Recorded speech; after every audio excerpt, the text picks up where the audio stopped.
Kanisa haliwezi kuacha kukosa kupitia majaribu, dhuluma, kujaribu kunyamazishwa, kwa sababu kama Kristo ndiye njia na ndiye kweli na ndiye uzima, ambao amemsulubisha na kumtundika msalabani, na kama Kristo ndiye kichwa cha kanisa, kanisa haliwezi kuwa tofauti na Kristo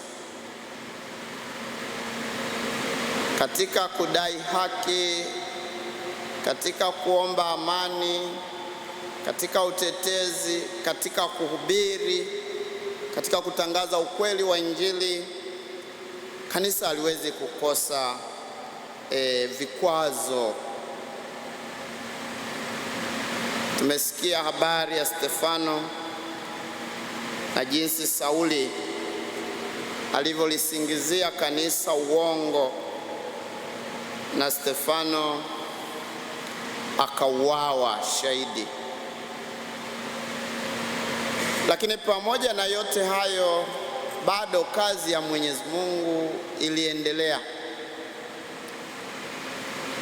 na nguvu ya Mwenyezi Mungu iliendelea kufanya kazi kwa wachungaji wake.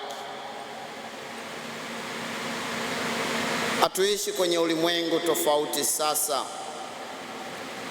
Kuna majaribu ambayo unakutana nayo binafsi, kuna majaribu na changamoto mnakutana nayo kama mke na mume, kama familia, kama ukoo, sehemu za kazi, lakini kama Wakristo katika ufuasi wetu. Hayo ni lazima, lakini kitu kikubwa kumwomba Mwenyezi Mungu tusisambaratike, tusipate ushawishi wa kutengana ama kukata tamaa kwa sababu ya majaribu, kwa sababu tunaambiwa majaribu hayana budi kuja.